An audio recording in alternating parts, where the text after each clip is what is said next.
hermano le acaba de dar lectura ahorita a la palabra de Dios, en la cual vamos a tener la predicación de esta mañana, que fue Marcos 3, capítulo 3, versículo 3 de la mañana. Vamos a ponernos en las manos de nuestro Dios para que sea Él el que guíe nuestro camino en esta mañana. Si gusta ponerse de pie, lo podemos. Vamos a ver. Padre nuestro, que está en los cielos y en todo lugar.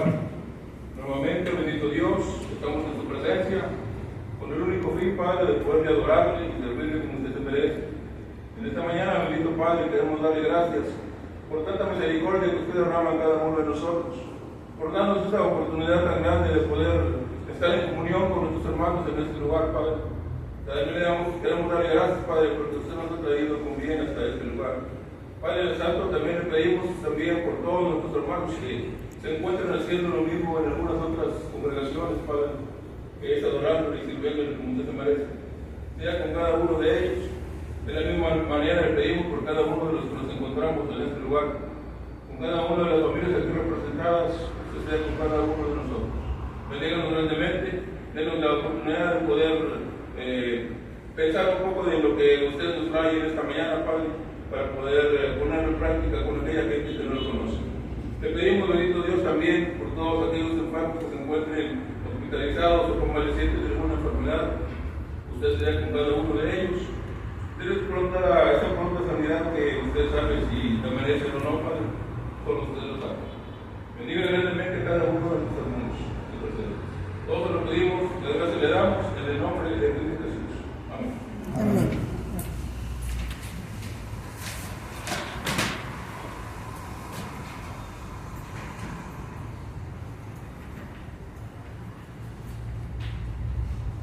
El misterio detrás de Judas Iscariote. Este es el tema del día de hoy. Sin duda alguna, mis amados, la palabra de Dios, la Biblia, los relatos históricos son un misterio profundo. Algunos de ellos nos han revelado y otros quedan en el misterio, en el secreto de Dios. Entramos, mis amados hermanos, entonces en profundidad en este misterio de Judas Iscariote. Y como primer punto, mis amados hermanos, ¿fue Jesús el que escogió a Judas o fue Judas el que se ofreció solo a seguir a Jesús? ¿Fue Judas el que llegó donde Jesús y le ofreció su vida, le ofreció su persona, sus servicios para la obra del Evangelio? Por supuesto que no. A esto se le conoce como el llamado. En todo el Antiguo Testamento vemos que Dios llamó a Abraham, llamó a David, llamó a Samuel, llamó a Gedeón. Y en el Nuevo Testamento Jesús forma su equipo y llama a sus 12, y dentro de esos 12 estaba Judas Iscariote. Le hemos dado lectura, como hemos dicho al principio, Marcos capítulo 3, versículo 13 al 19, pero vamos a darle nuevamente lectura. Capítulo 3, versículos 13 al 19. Nuevamente vamos a leerlo. Dice allí: después subió al monte y llamó así a los que él quiso, y vinieron a él. Y estableció a 12 para que estuviesen con él y para enviarlos a predicar, y que tuviesen autoridad para sanar enfermedades y para echar fuera demonios. Simón, a quien puso por sobrenombre Pedro; Jacobo, hijo de Zebedeo, y a Juan, hermano de Jacobo, a quienes apellidó Boanerges, esto es, hijos del trueno; Andrés, Felipe, Bartolomé, Mateo, Tomás, Jacobo, hijo de Alfeo, Tadeo, Simón el cananita y Judas Iscariote, el que le entregó, y vinieron a él. Este pasaje, mis hermanos, nos enseña a nosotros que fue Jesús el que lo llamó, o él quiso. Por eso dice el apóstol Pablo, no depende del que quiere, ni del que corre, sino del que Dios tiene misericordia. Fue Jesús el que llamó a Judas. Escogió a Judas dentro de los 12 que iba a formar el equipo ministerial de Jesucristo. Por eso es un misterio profundo y vale la pena analizarlo y vale la pena estudiarlo. ¿Sabía que Jesús, Judas lo iba a fallar? Jesús lo sabía, que lo iba a reprender. ¿Sabía Jesús que Judas lo iba a traicionar? Por supuesto que sí lo sabía. En la divinidad de Cristo, como parte de la deidad de Dios, Él tenía la cualidad de la omnisciencia de nuestro Dios, que lo vamos a ver un poquito más adelante. ¿Qué significa el nombre Judas? Quizás signifique traidor. El día de hoy damos quizás por sentado que el nombre Judas significa traidor. Cuando un amigo, cuando un vecino, cuando un compañero de equipo, cuando alguien nos falla, cuando alguien nos traiciona, inmediatamente le ponemos el sobrenombre de Judas. ¿Significará el nombre Judas traidor? Claro que no. El nombre Judas significa alabado sea Dios. Tiene un buen significado. Se considera que antes de este suceso histórico que marcó a la humanidad, donde Judas traicionó a Jesús, se considera que antes de este evento el nombre Judas era muy utilizado en el pueblo de Israel, porque como vemos su significado tiene un muy buen significado: alabado sea Dios. El nombre Judas se ha estigmatizado con el objetivo de traidor. Esto a gran medida a los hechos relatados en Pasión y Muerte de Cristo, donde Judas Iscariote, uno de los 12 apóstoles que vendió a Jesús.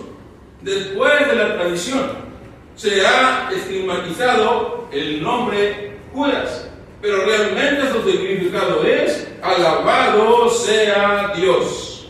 Ahora vamos a meditar un poquito, vamos a meditar un momentito. ¿Sabía Jesús que Judas lo iba a traicionar?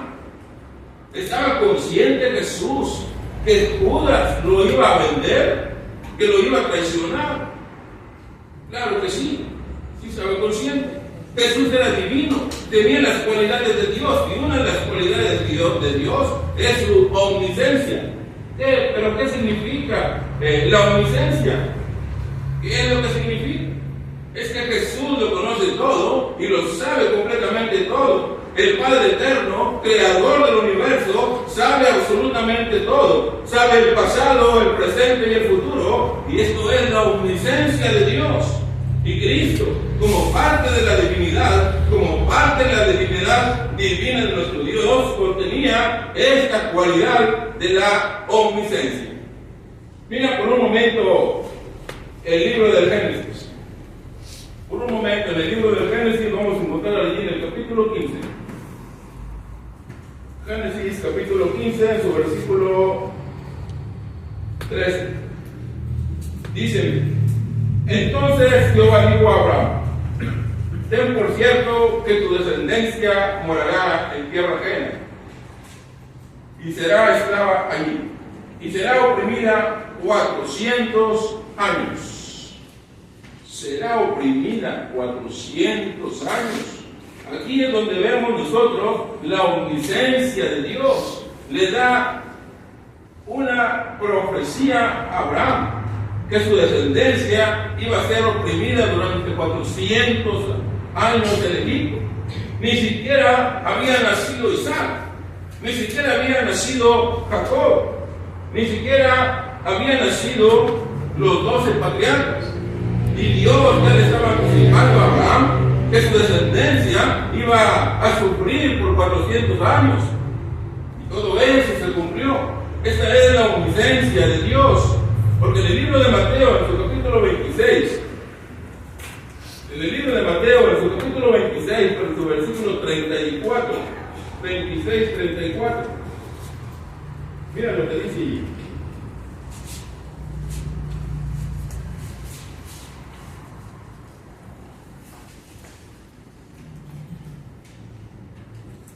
Jesús le dijo: de cierto te digo que esta noche, antes que el gallo cante, me negarás 3 veces. Jesús le estaba anticipando al apóstol Pedro que lo iba a negar, que Pedro se quería desligar de Cristo, pero esto es la divinidad de Cristo, su omnisciencia. Aún Pedro no sabía que había o que iba a cometer esa traición, pero Jesús ya lo sabía. En cuántas oportunidades Jesús leyó la mente y el corazón de los hombres que se le acercaban y les decía: ¿por qué caviláis dentro de vuestros corazones? ¿Por qué decís dentro de vuestros corazones? En varias ocasiones Jesús leía el pensamiento, leía el corazón de los hombres. Como parte de su divinidad, él tenía la omnisciencia. ¿Sabía Jesús que Judas le iba a traicionar? Por supuesto que sí lo sabía.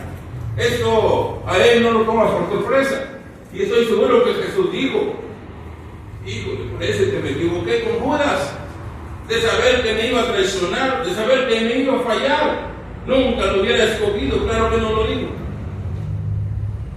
Esto no tomó por sorpresa de ninguna manera a Jesús. Él sabía perfectamente que Judas lo iba a traicionar. Por eso es un misterio.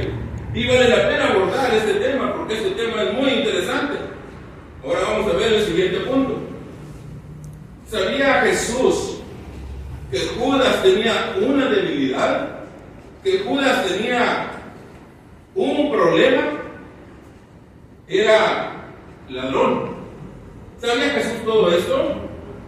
Claro que sí lo sabía. Libro de Juan, capítulo 12. Vamos a Juan, capítulo 12.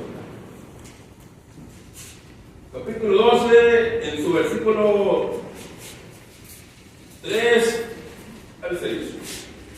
Vamos a leerlo por un momento. Juan, capítulo 12, versículo 3 al 6. Mira lo que dice allí. Entonces, María tomó una libra de perfume de nardo puro, de mucho precio, y ungió los pies de Jesús, y los enjugó con sus cabellos, y la casa se llenó del olor del perfume. Y dijo uno de sus discípulos, Judas Iscariote, hijo de Simón, el que le había de entregar: ¿por qué no fue este perfume vendido por 300 denarios y dado a los pobres? Pero dijo esto, no porque sea cuidadora de los pobres, sino porque era ladrón, y teniendo la bolsa sustraída de lo que se echaba en él. Claramente, la palabra nos enseña que Judas era ladrón. Tenía una gran debilidad por este problema que era de robar. La pregunta es: ¿usted escogería dentro de su equipo de trabajo, dentro de su equipo ministerial, a un ladrón? ¿Usted lo escogería sabiendo que es un ladrón? Claro que no. Nosotros somos tan celosos. Todos los seres humanos somos muy celosos. Por ejemplo, un ejemplo. A mí cuando a veces me invitan a predicar algunas partes, que me han invitado personas que no son de la Iglesia de Cristo, son denominacionales. Me han invitado a un evento que ellos han preparado en su casa, en su hogar, y su pastor, su líder de ellos, me dice que no puedo hacerlo. No puedo predicar allí con ellos. ¿Pero por qué? Por no pertenecer a su denominación, simple y sencillamente sí es. La familia de ahí dice sí, lo invitamos, pero su pastor líder dice no, porque no pertenece a nuestra denominación. Imagínense que se enteraran, que yo tenga quizás alguna debilidad, que yo fuera un adúltero, que yo fuera un borracho. Imagínense que a pesar de que Dios me ha dado el ministerio, me ha dado el don de predicar, me ha dado el don de enseñar, solo porque no pertenezco a su denominación, me han rechazado. Muchas veces nos creemos a veces más que Cristo.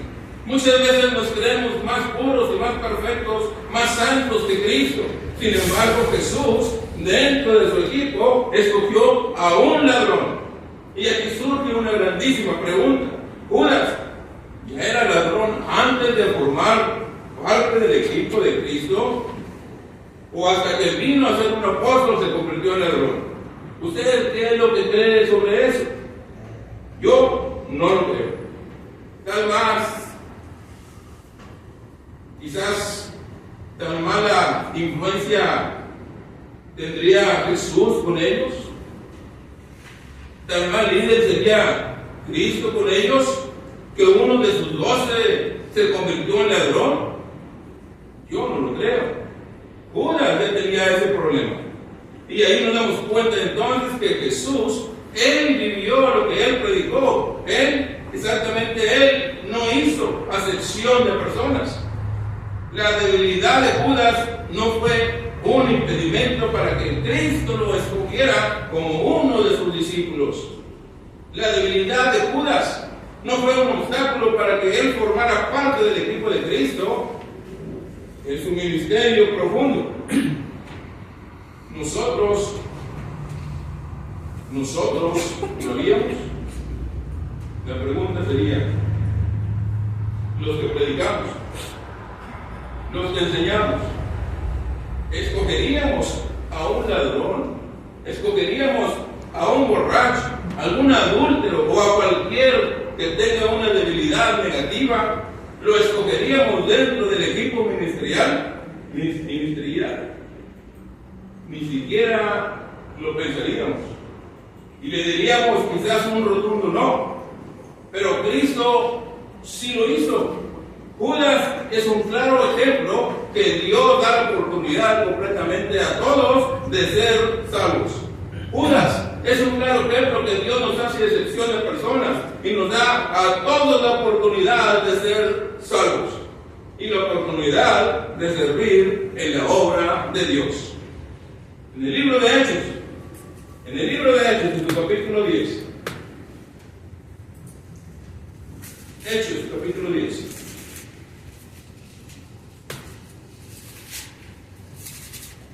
Versículo 34. Mira lo que dice ahí. Hechos 10, 34.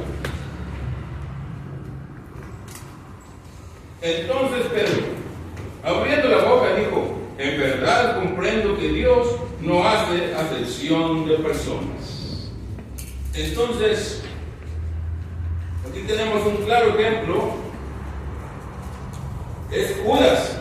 Dios no hace excepción de personas con alguien. No solo escoge a los que cumplen buenas cualidades, como podrá decir quizás, este sí es perfecto, este sí es intachable, este tiene un buen testimonio, este sí vale la pena ser uno de mis discípulos. Claro que no. Así como escogió a Pedro, a Zebedeo, a Santiago, a Jacobo, también escogió a Judas, el ladrón, porque Dios no hace excepción de personas. En el libro de Ezequiel, en su capítulo 33, en su capítulo 33, en su versículo 11, 33, 11, mira lo que dice: diles, vivo yo, dice Jehová el Señor, que no quiera la muerte del impío, sino que se vuelva el impío de su camino y que viva. Volveos de vuestros malos caminos, porque moriréis, oh casa de Israel. Dios siempre le da y le ha dado la oportunidad a todos.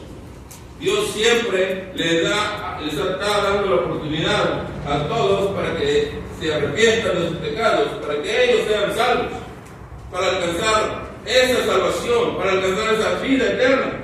La persona que se vaya a perder, la persona que se vaya a condenar, no es porque Dios no le haya dado esa grandísima oportunidad para que se salvara. No es porque Dios no le haya rechazado.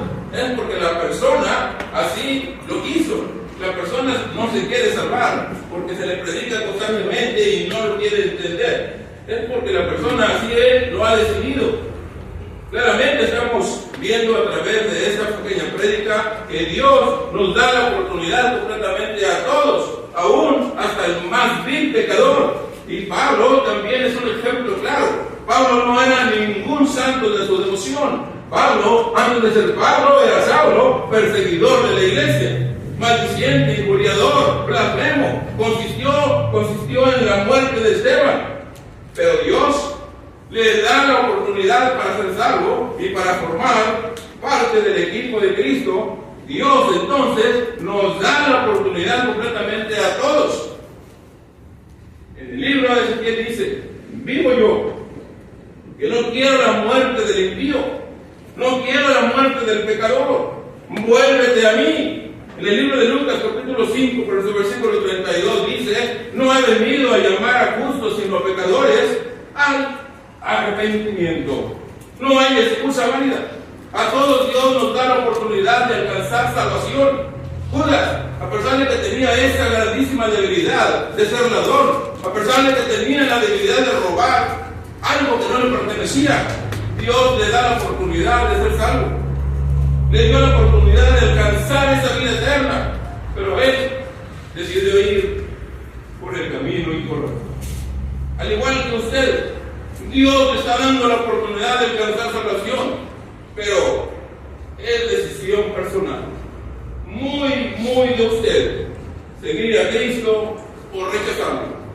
Judas es un claro ejemplo que Dios no obliga a nadie, completamente a nadie a cambiar. Jesús sabía perfectamente que Judas tenía la debilidad de robar, sabía perfectamente que él tenía ese problema, pero nunca lo obligó a cambiar, nunca lo amenazó. En ningún momento le dijo: Judas, si no te paras de robar, te voy a expulsar de mi equipo. Judas, si no paras de robar, yo no te voy a tomar en cuenta dentro de mi equipo ministerial. Pero nosotros, seres humanos, nosotros, buenos para juzgar, buenos para condenar. Jesús en ningún momento intimidó a Jesús. En ningún momento lo amenazó, diciéndole: si no paras de robar hasta aquí llegó tu ministerio. Si no paras de robar, hasta aquí llegaste, Judas. Nunca, pero nunca lo obligó a cambiar. Lo mismo pasa con todos nosotros hasta el día de hoy. ¿Cuántas personas están dentro del Evangelio? Incluso están todavía desarrollando y ejerciendo un ministerio y tienen debilidades, están practicando el pecado y Dios no los obliga a cambiar. Escuché, mis amados hermanos, en alguna ocasión, de esas que a veces andamos por ahí, en una congregación, decía algo por allí: si lo que yo estoy haciendo es desagradable delante de Dios, ¿por qué no me ha matado todavía? ¿Por qué no me ha fulminado? Sigo aquí todavía y me sigue usando. Y ese es el error tremendo que muchos cometen. Están viviendo mal, están actuando mal y Dios los está usando. Ellos dicen: bueno, entonces lo que estoy haciendo es agradable delante de Dios, porque Él me sigue usando, Él me sigue respaldando. Entonces, no se equivoque, no se equivoque. Dios no obliga a nadie a cambiar. Dios nos da a todos el libre albedrío. Se le conoce como el libre pensamiento dentro de la teología. Dios no obliga a nadie, completamente a nadie. Jesús en ningún momento obliga a Judas a cambiar. Era una decisión de Judas el querer cambiar o el no querer cambiar. Mira lo que dice en el libro de Josué. En el libro de Josué, en el capítulo 24. Vamos por un momento, el libro de Josué. capítulo 24, en su versículo 14 y 15. Mira lo que dice. Ahora pues, temed a Jehová y servirle con integridad y en verdad, y quitad de entre vosotros los dioses a los cuales sirvieron vuestros padres al otro lado del río y en Egipto, y servid a Jehová. Y si mal os parece, servid a Jehová. Escogeos hoy a quien sirváis, si a los dioses a quienes sirvieron vuestros padres cuando estuvieron al otro lado del río, o a los dioses de los amorreos en cuya tierra habitáis. Pero yo y mi casa serviremos a Jehová. También Josué le dio la oportunidad al pueblo de Israel. Cuando ya dejaron Egipto, cuando ya llegaron a esa tierra prometida, en ningún momento se le obligó a nadie a amar a Dios. Josué le dio el libre albedrío, le dio la libertad. Ya estamos en la tierra prometida y nadie está obligado a servir a Dios. Nadie está bajo presión de amar a Dios. Les doy su libertad. Josué les dio la libertad. Ahora ellos tienen luz verde, tienen pasaporte, tienen visa de irse al mundo si ustedes quieren. Si no quieren servir a Dios, son libres de servir a los dioses de los amorreos, son libres de servir a los dioses paganos, son libres. Nadie está obligado a servir a Dios, nadie está obligado a llamar a Dios. Esto se le conoce como el libre albedrío. Josué le dio la oportunidad al pueblo de Israel de servir a quienes ellos quisieran servir. Por eso, en estos tiempos, hay tantísimas religiones, hay tantísimas creencias. Algunos creen en el sol, algunos creen en la luna, otros creen en la madre tierra. Y cada uno se toma un santo de su devoción. Lo venera, lo adora, le cantan, le oran. Y Dios no hace, al parecer, completamente nada. Dios no interviene. Solamente allá por la India hay más de 5,000 dioses. Al lagarto lo adoran, al caballo, al chivo, infinidad de dioses que tienen ellos por ahí, los hindúes. Tienen ellos completamente libertad de adorar a quien ellos quieran. El mismo Cristo también a sus discípulos les dio la oportunidad de irse. Veamos por un momento al libro de Juan, capítulo 6. Juan, capítulo 6. Allí nos da una pequeña explicación. Juan, capítulo 6, de su versículo 76 al 68. Mira lo que dice. Desde entonces, muchos de sus discípulos volvieron atrás y ya no andaban con él. Y fue entonces Jesús a los 12: ¿queréis acaso iros también vosotros? Le respondió Simón Pedro: Señor, ¿a quién iremos? Tú tienes palabras de vida eterna. Es una oportunidad. Jesús estaba predicando un poco fuerte. No entendían las palabras que Jesús estaba dando y muchos de los que escuchaban comienzan a ir. Muchos de los que estaban allí ya no quisieron escuchar la palabra de Dios. Retrocedieron y se van. Y los discípulos observaron eso, o observan todo eso, y Jesús les dijo: también esta palabra es dura para ustedes. También esta palabra no les está cayendo bien. Les doy la oportunidad. No los estaba mandando. No nos confundamos aquí, porque muchos malinterpretan este pasaje y quieren correr a todo el mundo de la iglesia. Váyanse si quieren. Y Cristo no los mandó.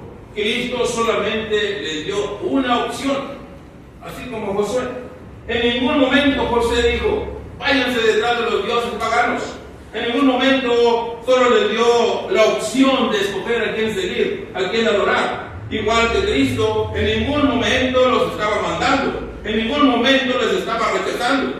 Simplemente les está dando una oportunidad. ¿Acaso quieren ir también vosotros? ¿Acaso también ustedes se quieren ir? Les estaba dando una oportunidad. Y Pedro dice: Señor, ¿a quién iremos? Si solo tú tienes palabras de vida eterna, entonces Dios no te obliga a cambiar. Dios no te obliga a dejar el pecado. Dios no te obliga a renunciar al mundo. Es decisión completamente tuya. Es por decisión personal dejar el pecado en el que andas, abandonar el mundo y seguir a Cristo Jesús. Teológicamente, como ya lo dije hace un ratito, se le conoce como el libre albedrío. En el libro de Génesis, en su capítulo 2, mira lo que dice allí. Génesis, capítulo 2. En su versículo 15 al 17. Mira lo que dice. Tomó pues Jehová Dios al hombre y lo puso en el huerto de Edén para que lo labrara y lo guardase. Y mandó Jehová Dios al hombre diciendo: de todo árbol del huerto podrás comer, mas del árbol de la ciencia del bien y del mal no comerás, porque el día del que comieres ciertamente morirás. La gran pregunta que yo me hago en ocasiones: ¿por qué Dios no intervino cuando Eva estaba a punto de comer de ese árbol del fruto prohibido? ¿Por qué Dios no envió un ángel con una espada desenvainada? ¿Por qué Dios no envió algún fuego? ¿Por qué Dios no hizo completamente nada en aquel preciso momento donde Eva iba a tomar del fruto prohibido? ¿Por qué Dios no lo evitó? ¿Por qué no evitó que Eva comiese de ese fruto o que Adán también lo hiciera? ¿Por qué no dijo nada? Hay un momento que podría decir, en ese momento lo podría decir: cuidado, no coman de ese fruto porque se pueden morir. En ese fruto hay peligro, hay mucho peligro. Pero ¿por qué Dios no hizo nada? ¿Por qué Dios da la libertad? Por eso muchos viven en pecado y Dios no hace nada. Muchos dicen: ¿por qué Dios no hizo algo para que yo no cayera en pecado? ¿Por qué Dios no intervino para que yo no pecara? Claro que no. Dios no va a intervenir porque te ha dejado la libertad. Dios no creó robots, creó seres humanos pensantes, con la libertad de escoger el camino que tú quieras escoger, con la libertad de escoger qué tipo de vida llevar desde el principio. Dios no hizo nada para que Eva comience de aquel fruto prohibido. Dios no hizo nada para que Adán comience de aquel fruto. Les dio completamente la libertad de escoger qué hacer con su propia vida. Y muchas veces a nosotros siempre se nos da la libertad. Lo mismo con Judas. Dios le dio la libertad de escoger el camino que él quisiera. Entonces, aquí comprobamos que no es culpa del predicador que usted viva en pecado, que no es culpa de la congregación que usted practique el pecado, ni mucho menos culpa de Dios, ni mucho menos culpa de la palabra. Siempre nosotros buscamos culpables. Los cristianos están en pecado por culpa de los predicadores, porque ya no reprenden el pecado, porque ya no amonestan más el pecado. Entonces, ¿estás diciendo que Jesús fue un pésimo maestro? ¿Me estás diciendo que Jesús fue un pésimo predicador? ¿Un pésimo pastor? Se le perdió uno. No cambió uno de ellos. No hubo transformación en uno de los 12. Esto es un clarísimo ejemplo. Aunque estés en la congregación más pura, en la congregación más santa, aunque tu predicador te predique la genuina y sana doctrina sin adulterarla, si tú no quieres cambiar, no habrá cambio en tu vida. Es tu decisión, completamente tu decisión.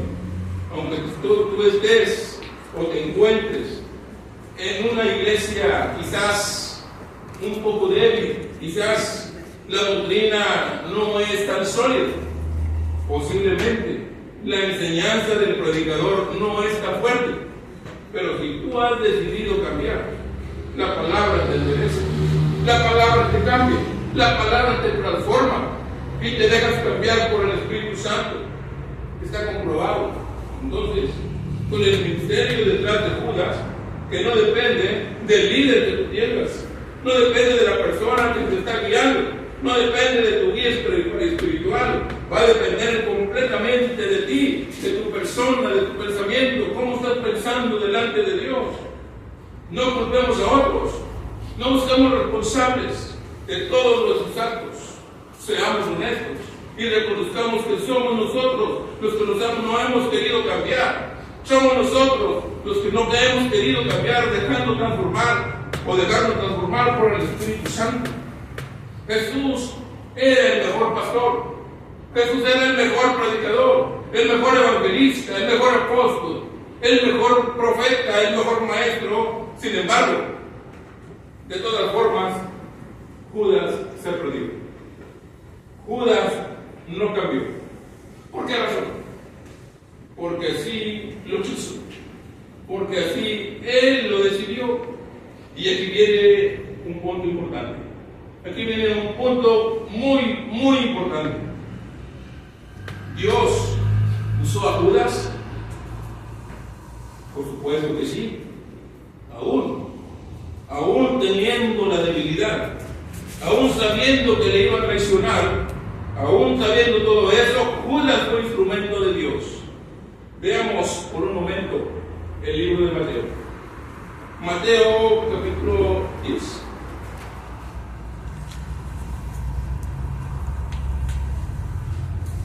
Mateo capítulo 10, desde el versículo del 1 al 4. Mateo 10, 1 al 4.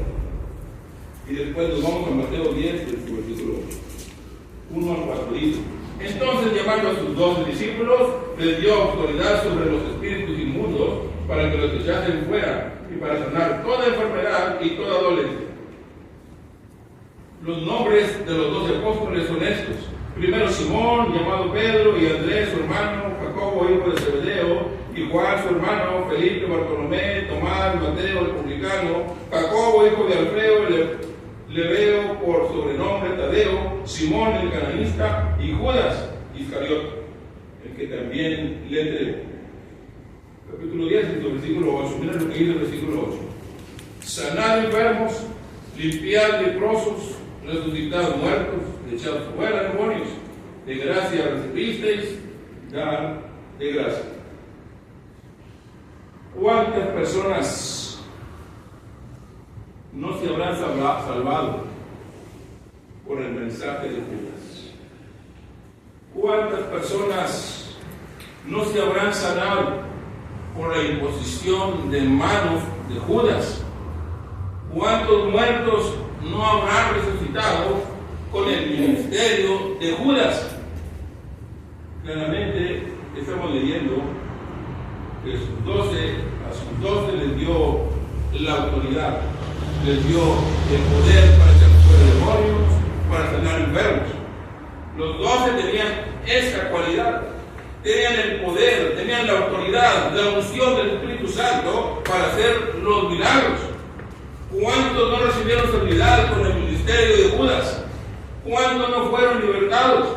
¿Cuántos cuando Judas echaba fuera demonios, pero sin embargo Judas se perdió?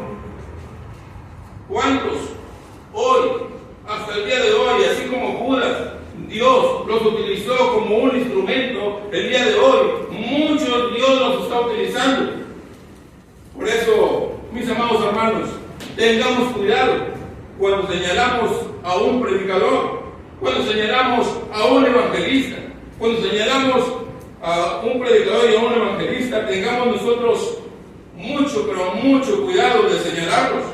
¿Cuántos cristianos se equivocan y dicen lo que tiene tal predicador, o lo que tiene ese predicador, o lo que dice ese predicador es del diablo? Lo que tiene ese evangelista, lo que dice ese evangelista es del diablo, no puede ser de Dios.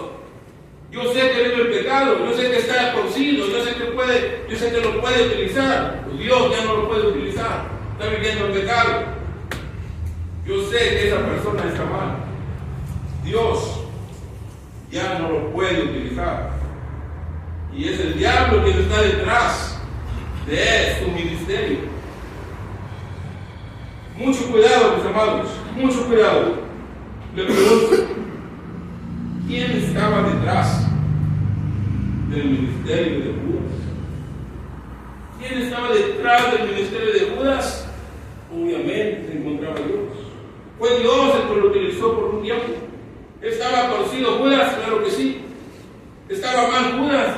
Claro que sí estaba mal. ¿Pero fue un impedimento? ¿Fue un impedimento para ser usado por Dios? Claro que no. ¿Fue un impedimento para echar fuera demonios? Claro que no. ¿Fue un impedimento para resucitar muertos? Claro que no. Judas es un gran ejemplo para nosotros de que Dios nos puede utilizar aún estando en pecado. Dios nos puede utilizar aún estando torcidos. Pero el ministerio no es lo que nos salva. El talento no es lo que nos salva. El don de Dios no es lo que nos va a salvar. Lo que nos salva es la obediencia a su palabra. Lo que nos salva es vivir conforme a su palabra.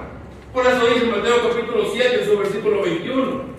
No todo el que me dice Señor, Señor, entrará en el reino de los cielos, sino todo aquel que hace la voluntad de mi Padre que está en los cielos.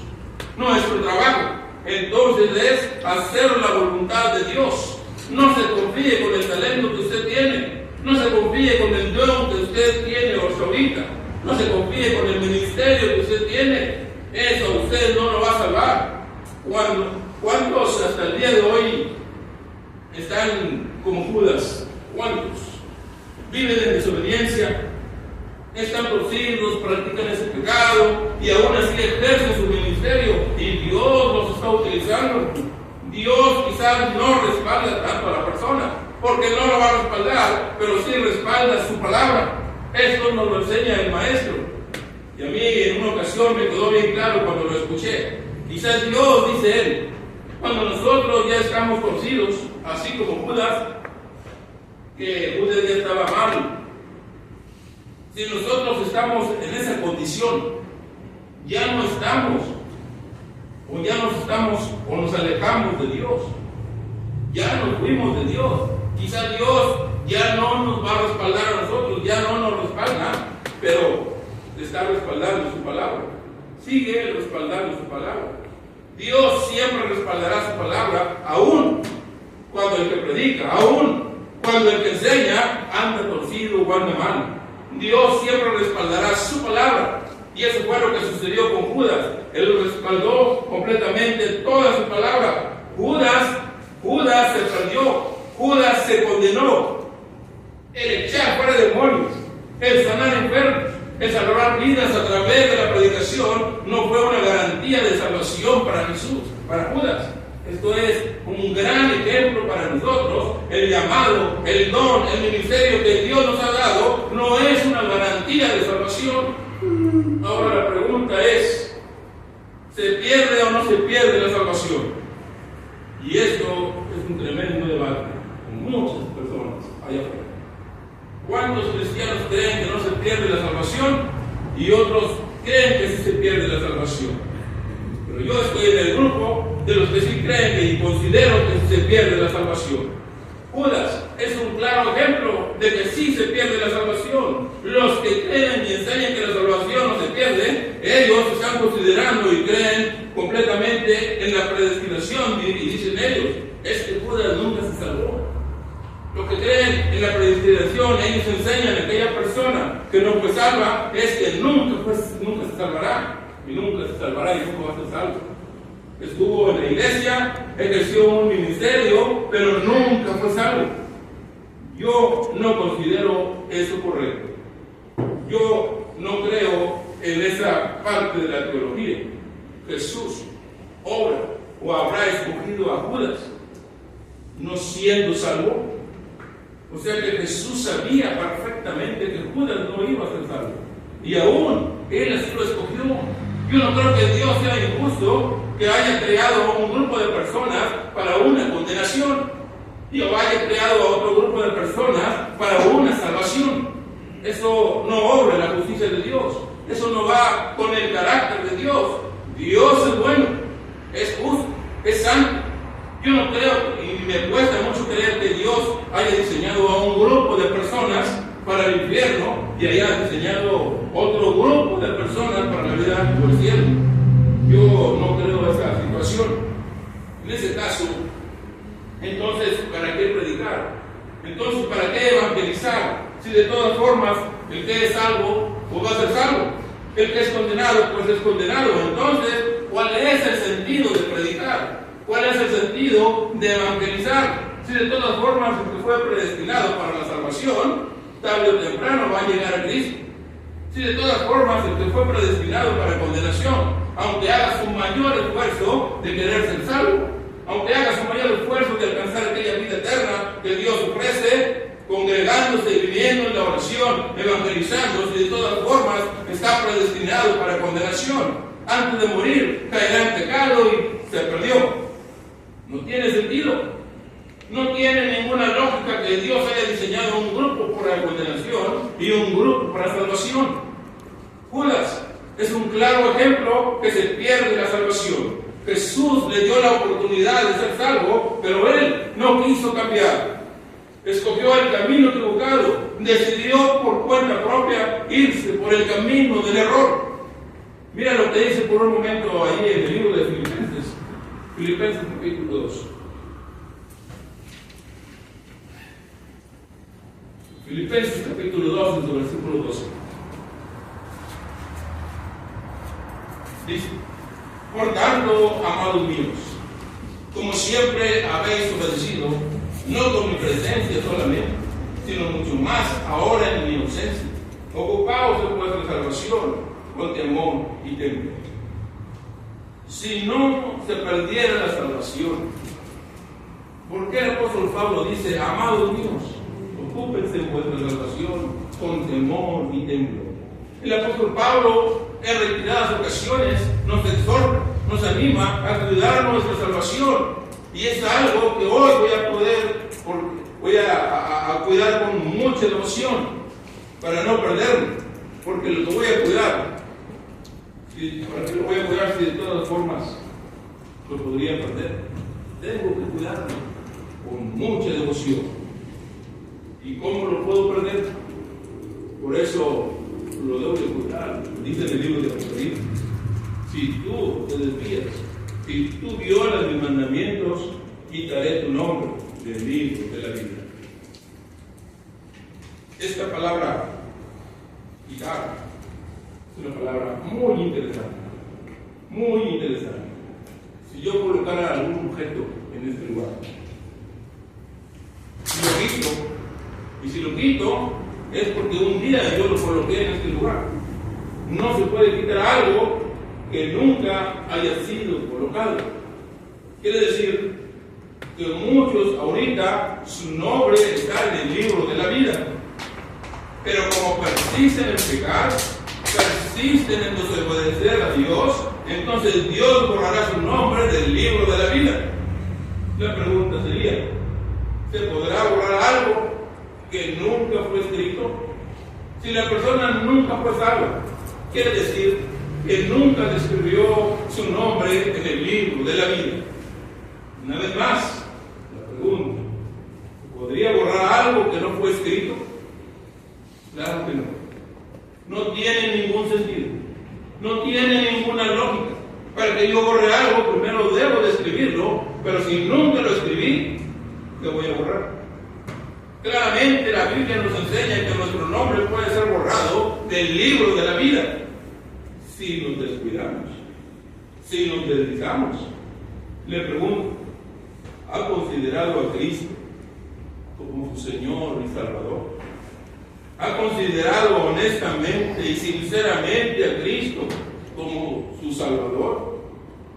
Jesús dijo: ¿por qué me llamáis Señor si no hacéis lo que yo digo? Si soy Señor, ¿dónde está mi honra? Dios demanda obediencia. Dios demanda que nosotros hagamos su voluntad. Pero si no hacemos su voluntad,